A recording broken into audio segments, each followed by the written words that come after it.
Hello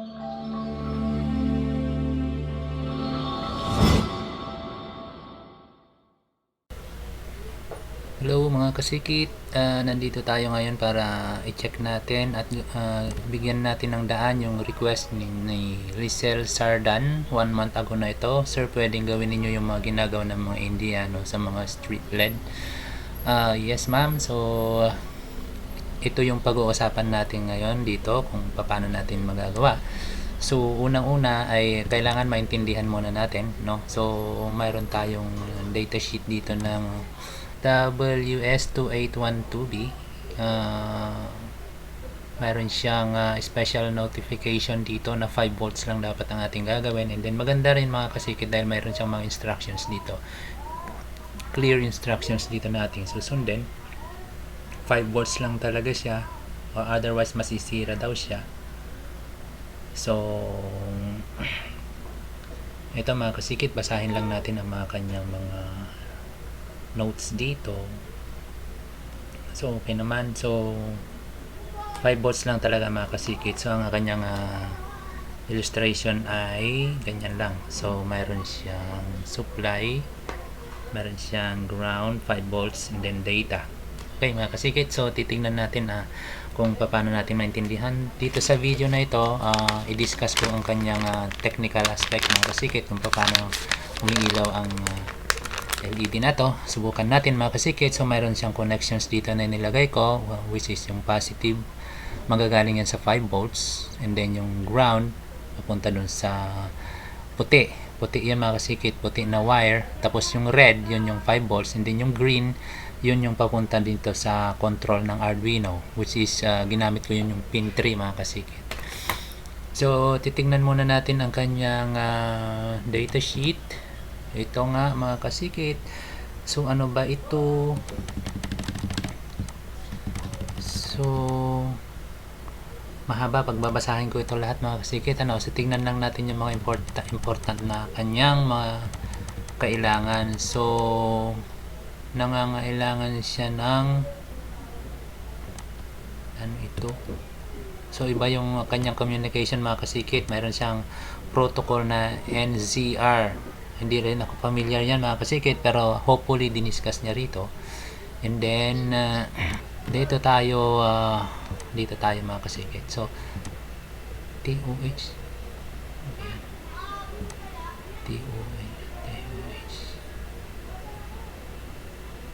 okay, dito mga kasikit. So dito yung 0 code high voltage time, and then 1 code high voltage time na 0.8, 0.4 high voltage time T0. Okay mga kasikit, kapag nag-send tayo ng halimbawa 0 yung code natin, ito pala yung high voltage time ng 0. Tapos ito yung low voltage time ng 0, ito yung high voltage time ng 1, high voltage time ng low voltage time ng 1. So dito makikita natin mga kasikit, mapapansin nyo, tinitignan lang niya yung gaano kahaba yung 1. Ito lang ang napapansin ko mga kasikit, tinitignan niya kung gaano kahaba yung 1. Doon niya marirecognize kung yung bit na yan ay 1 ba or 0. So ito yung timing niya. Kapag 0, yung high time niya is 0.4 lang. Tapos yung low time ng 0 is 0.85. Yung high naman kapag 1, 0.8 microseconds naman yung height ng microseconds, and then yung low niya is 0.45. Reset voltage above 50 microseconds. Low voltage time, ano ba yan? Reset mga kasikit. Reset. Okay, so cascade method. So parang i-connect mo lang sila mga ganyan mga kasikit. So tignan natin dito. Reset code. So halimbawa hanggang 10 yung LED natin. Magbibigay ako ng 10 24 bits. Then saka ko siya lalagyan ng reset code na larger than 50 50 microsecond mga kasikit, saka palang iilaw lahat yung LED yan mga kasikit. Habang nagsesend ka ng mga bits na to, hanggat hindi mo ibinababa yung line mo ng more than 50 microseconds mga kasikit, wala pang iilaw. Saka pa lang sila iilaw yan mga kasikit pag binaba mo na itong reset code na to. Okay, so nakuha natin. So yun yung composition ng data naman is ito. Ulitin ko ulit kanina, no? So 7 bits, 8 bits pala. So na tatlo. Kasi red, green, red at saka blue. So 24 bits. So kung titingnan natin yung flow ng ating data, so papasok dito yung 24 bits. Halimbawa, tatlo sila, di ba? So 24 times 3, papasok ko lahat yung 24 times 3. And then pag binaba ko na yung signal ko dito sa data more than 50 microseconds mga kasikit, saka pa lang mag-output tong mga to. Saka pa lang siya lalabas. Yun ang nakikita natin dito. So paano natin gagawin sa Arduino? So kung makikita natin mga kasikit, ang kanyang timing ay in the order of microsecond. So ang regular na Arduino kasi hindi ko alam kung gaano katagal. So ang pinaka the best mga kasikit ay natin, no, isa-simulate natin yung ating Arduino. So gawa tayo ng sketch. Ito yung ating sketch mga kasikit. Ang ginagawa ko kasi mga kasikit, gusto kong malaman kung gaano katagal yung, kung mamimit ba natin yung ano ba yung timing na required ng LED na yan. So ito mga kasikit, so mag digital LED high, digital LED low tayo. So itong program na ito mga kasikit ay i-load natin sa ating Arduino. Tapos i-check natin sa simulator natin mga kasikit. Mayroon akong simulator na prepare dito para makita natin mga kasikit. So mayroon akong yan. Ito ay Prutos ang gamit ko mga kasikit. Ito ang gamitin natin simulator kasi wala naman tayong oscilloscope na magagamit. Pero dito sa Prutos mga kasikit, napakaganda niya. Mayroon siyang tool para magamit natin yan. So ito yung Arduino 2560 ko na mayroon nakalagay dito sa Prutos 8 mga kasikit. So lalagyan ko siya ng oscilloscope. So makikita natin, may pagpipilian natin oscilloscope dyan. Then ilalagay natin dito. And then ilalagay ko siya doon sa pin number 13 mga kasikit, para makita ko kung gaano kabilis mag-propagate yung ating waveform. So ilagay ko si channel A, and then lagay natin dito sa channel number 13, which is yun ang dinefine natin dito sa ating program, no? So ngayon i-upload ko dyan sa ating Arduino.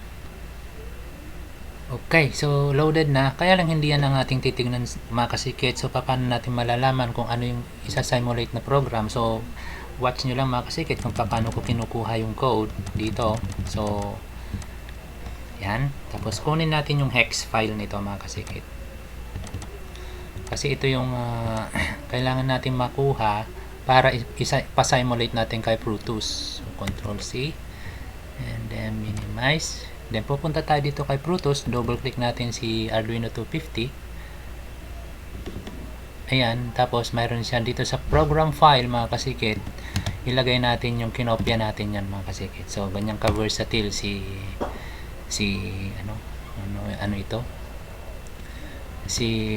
Prutos. Okay, so nakita na natin yon without even seeing doon sa ating board kung nagbi-blink yung mga kasikit. So pag simulate natin dito kay Prutos, so yan, and then sukatin natin yung timing yan mga kasikit mula rito, lagay natin dun sa cursors, and then malalaman natin mga kasikit kung gaano katagal ang kanyang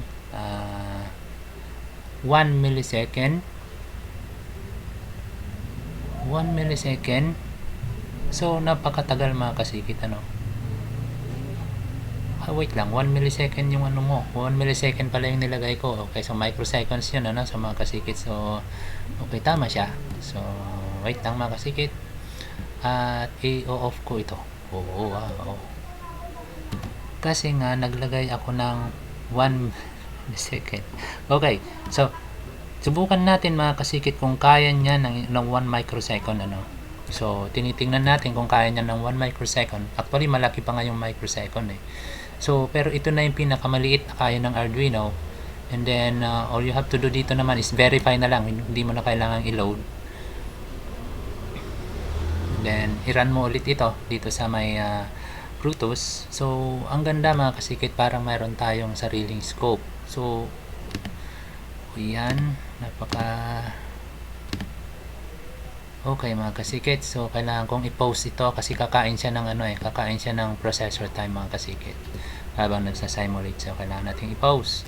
Yan. So, ito yung pinakamaliit na kaya natin gawin dito sa my Arduino. So, lumalabas mga kasikit. Mayroon siyang 6 microsecond. 6 microsecond is napakalaki mga kasikit. So, wala doon sa ating timing kanina. Kung maalala nyo mga kasikit, ang ating kailangan doon ay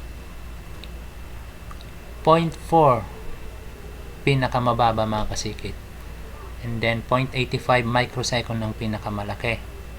So way off tayo doon mga kasikit. Hindi natin kaya dito sa digital read at saka digital write. So nasa 6.25 microsecond na kaagad tayo, 6 microsecond na kaagad tayo, samantalang kailangan natin is 0.85 saka 0.4 lang. So way off mga kasikit, hindi kaya ng ating digital read and digital write ng Arduino. So ano na ngayon ang ating gagawin mga kasikit?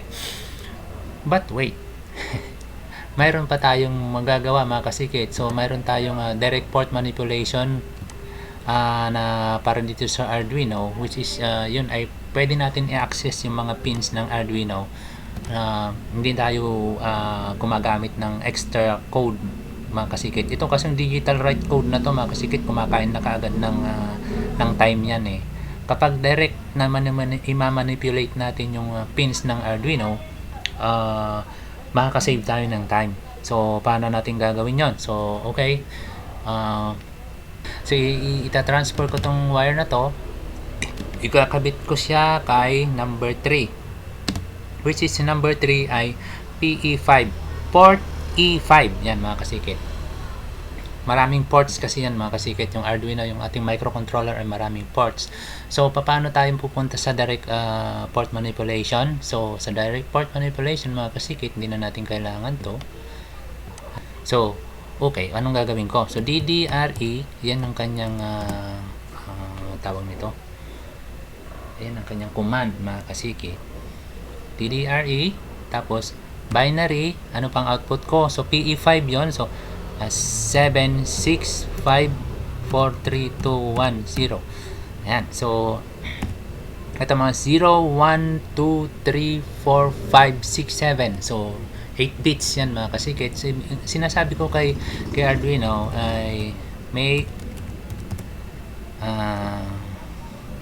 port E5 as an output. Pag naka 1 siya mga kasikit, output siya. Kapag naka 0 siya, input siya. Tignan natin kung makakapasok tayo dun sa timing mga kasikit. So makakapasok tayo palagay ko kasi nakikita naman ng ginagamit ng ibang kasamahan natin. At saka computing mga kasikit, kung 16 MHz ang ating clock. So 1, 6, 1, 2, 3, 4, 5, 6. So 16 million, and then kunin mo ang kanyang period mga kasigit, makakuha natin na 1, 2, 3, 4, 5, 6, 7, 8, 9, 62.5 nanoseconds yan mga kasigit. Ayan mga kasigit, mas kita na natin siya.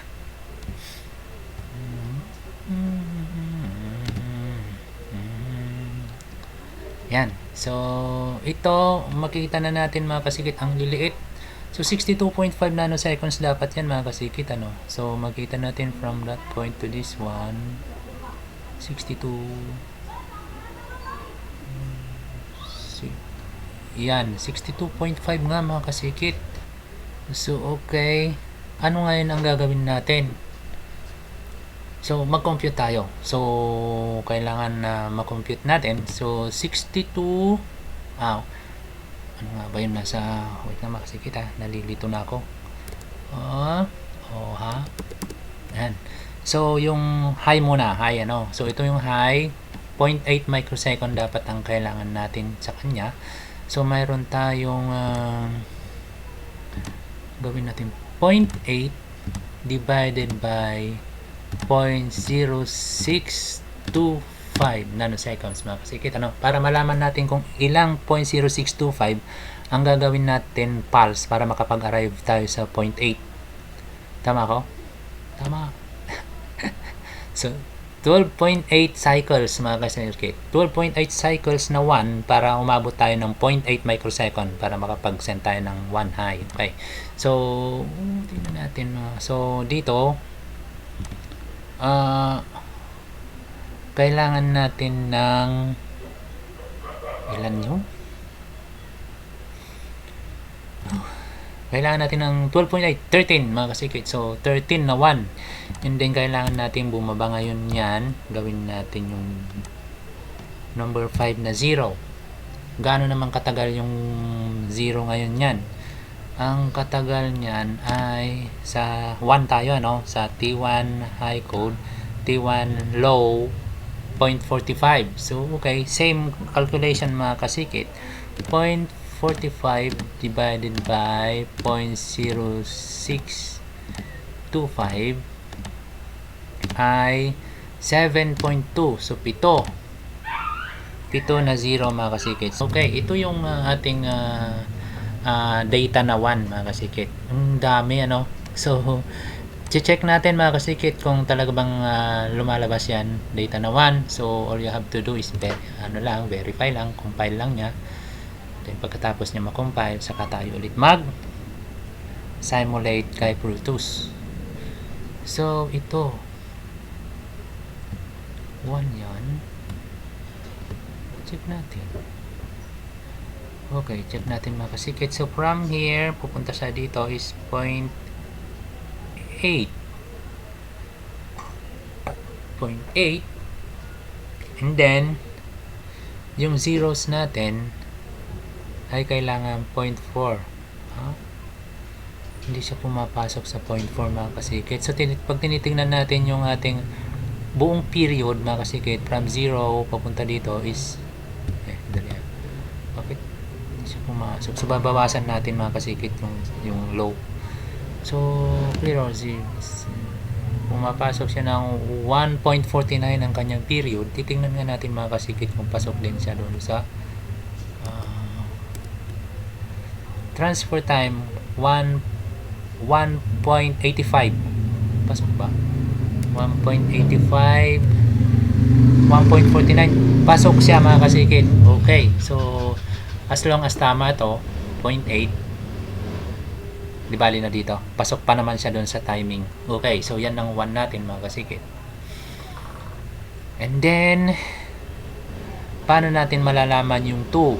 2?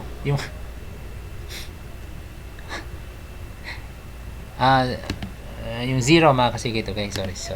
So, itong T0H is kailangan natin is 0.4 microsecond. So, compute tayo ulit. 0.4 divided by 0.0625 ang kailangan natin ay 6.4. So, i-round off natin yan. So, siguro ganon. Okay, so ito ay 1 pero na-test natin yung 1 ano. So kaya lang yung 1 kanina sobra pala yung 0. Okay, bawasan muna natin yung mga kasikit ano. Alam natin na 6 mamaya yung ano. So alam natin na ito ay sobra. Dapat nasa ano lang yan, nasa 0.4 mga kasikit. Subukan natin tignan kung mabababa natin yan mga kasikit ano. 0.4, bakit ganun tama computation natin dito. Gawin natin kayang isa lang. Tingnan natin kung ano effect. Drastic effect kaagad mga kasikit para malaman natin. Yan. Then, okay, simulate. O yun, lumiit siya mga kasikit. So, bakit ganun ba? So, 0.8, 0.825 nga siya. Yun. And then, yung maliit siya, yung kanyang maliit, yung kanyang 0.3. Okay, so dagdagan ko ng isa lang. Naging ganun ang computation natin mga kasikit, parang mali. So dadagdagan ko lang ng isa mga kasikit, ano.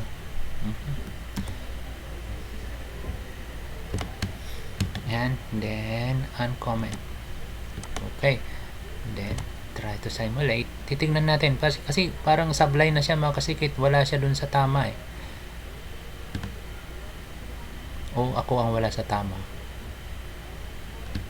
Ito ay 0.37, 0.36.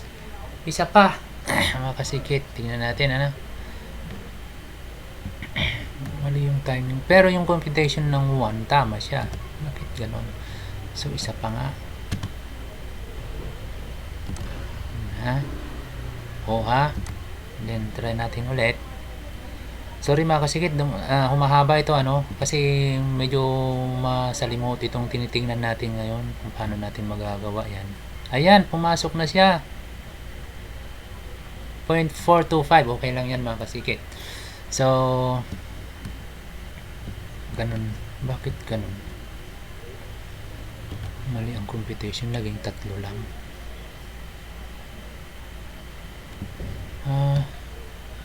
Hindi ko alam mga kasikit eh. Okay, so ito ang ating 1, no? Data natin sa 1 na compute na natin na dapat ganito siya karami. Ganyan yung kanyang ano, karami. Ganyan yung kanyang itsura. So gagamitin ko diyan, kokopyahin ko na yan mga kasikit, ano, copy, ilalagay ko sa isang void 1 para may function tayo mga kasikit. Yan, and then paste. Yan, so mayroon akong 1. Alam ko na yan ay 1. Pag tinawag ko yung 1, alam ko na data na yan ay 1 mga kasikit. Yan, now. So ngayon yung 0 naman, paano natin maano yung 0? Yung 0 kanina alam natin na 6 ito. So 1, 2, 3, 4, 5, 6. Ito, eradicate natin. Ganun, sama yung isa. Yan, mga kasikit. So 1, 2, 3, 4, 5, 6. And then yung kanyang 1 supposed to be 0 na yan, ano. 0.85 ang kanyang 1. Okay. So, natin. And then ang 0, ito ay nandito siya. Okay, so almost 0.4 yan. And then ang kailangan nating humaba is ito.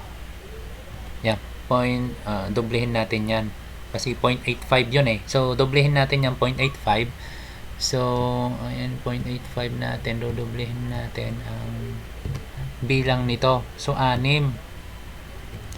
Copy, paste. So yan. So yan ang 0 natin. So check natin. Kailangan malaman natin kung umuubra siya o hindi. Then check. So 0.4, 0.378. Okay mga kasikit. And then tingnan natin. Ayan, 0.6, kulang pa. Parang namamali ako dito sa timing mga kasikit, ano. So bakit kulang pa? Dagdagan ko ng 2, 3 na lang para maayos-ayos. Ayan mga kasikit, ano.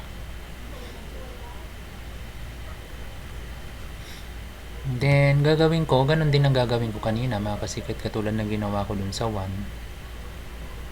Pero ang tanong, bakit na mali na yung computation natin? So okay, pwede na ito mga kasikit. 0.8, okay na yan. So pasok ba tayo dun sa timing? Tingnan natin mga kasikit. Clear all cores. Tapos tingnan natin is pasok pa siya 1.20, which is pasok siya kasi 1 plus minus 0.6 yun mga kasikit kanina. Tingnan mo sir kung ano yun, hindi yung sasabihin mo na pasok. So dito sa transmission siya 1.25 plus minus 0.6. So 1 minus 0.6. Hirap computing. Ayun, basta ganun. Pasok siya mga kasikit. So ayan, so mayroon tayong timing na 0 and 1. So ang gagawin ko ngayon is kopyahin ko ito, and then lalagay ko ulit sa isang function na gamitin ko siyang copy 0 mga kasikit. Ayan. So void 0. Okay, and then paste. Yan, may 0 na ako, may 1 na ako. So kompleto na tayo mga kasikit. So ano gagawin natin? 24 ones at saka 0. Yung sinasabi niya kanina doon. So dito, sige nga, subukan mo nga mag-send ng 1. Ano yun? Subukan natin mag-send ng ano, tapos lagay natin 100 na lang dito para ilang microsecond. 100 microsecond. Tapos dito for int I is equivalent to 0, then I less than 24, then I plus plus close parenthesis. Yan. So lagay natin itong 1, copy, cut, paste. So ibig sabihin yan mga kasikit, maglalagay siya ng tatawagin niya itong 1 na to 24 times. So sa 24 times na yan, magkakaroon tayo ng all 1 na 24 times. So yung red, green, diba kanina, so lahat ng data natin, lahat ito magiging 1 kasi 24 na 1. So white ang ilaw niyan na kasikit, di ba? Tapos at the end of calling nung 1, maglagay tayo ng return. So pagkatapos niyan, supposed to be iilaw niya. Okay mga kasikit. Ay sorry, na-defocus ng ating ayan mga kasikit, ano. So tingnan natin kung iilaw siya mga kasikit. Isa-send natin sa ating Arduino. Tingnan natin kung iilaw siya. Natin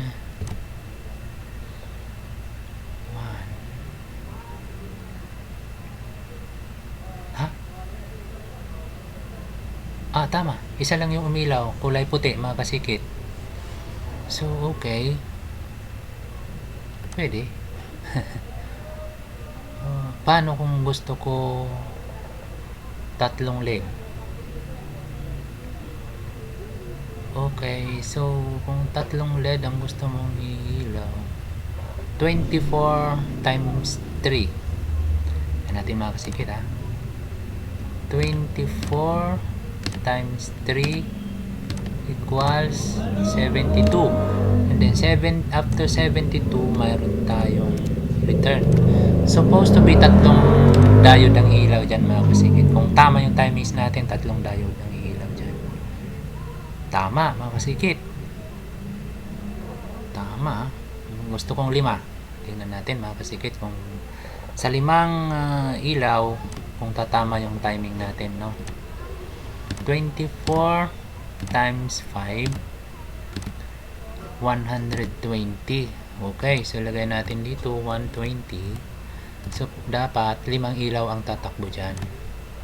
Iilaw dyan mga kasikit.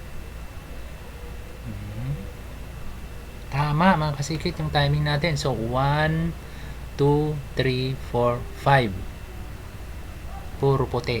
So paano naman ngayon kung gusto natin black? Di 0 lahat. Okay, tingnan natin mga kasikit kung masi-0 natin lahat yan. Dapat masi-0 nya. Yan na mga kasikit.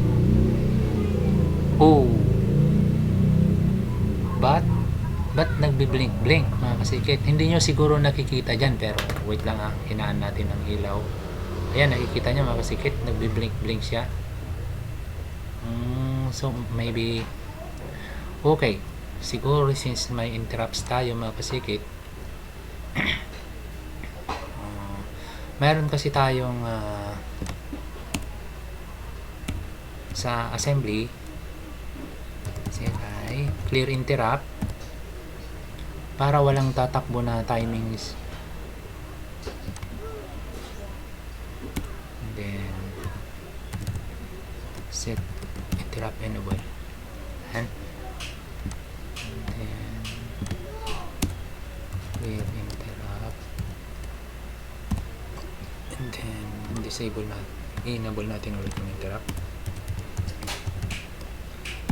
then run natin mga kasikit. Tingnan natin kung mawawala ang kanyang pagbe-blank, pagbe-blink, which is tama mga kasikit, kasi may extra interrupts yun, tumatakbo siya during execution niyan, so nagkakaroon siya ng blink. So ngayon kung gawin natin 1 ulit, yung 5, 1, and then send to our Arduino, then makikita natin ulit ilaw yung 5, tama, 5 white, 1, 2, 3, 4, 5, tama siya mga kasikit. Masyadong madilim, ayan ang mga kasikit, nakikita nyo 5. And then gusto natin i-turn off, katulad dapat walang mag-ilaw-ilaw mga kasikit. Supposed to be yung interrupts na yun na magko-correct nyan mga kasikit. Wala tayo kasing mga scopes para maipakita ko sa inyo mga kasikit So yan, wala na yung nagbi-blink-blink. So ibig sabihin tama yung timing natin sa pamamagitan ng pagsukat natin dito sa Arduino, sa pamamagitan ng ating ano ba to? Protos. So thank you Protos. So nakapag-simulate tayo ng tama mga kasikit without even kahit na wala tayong ano ba yun? Oscilloscope mga kasikit. So ito yung theory kung paano pinapagana ang ilaw na ito mga kasikit. Sa susunod na video natin mga kasikit is gagamit tayo ng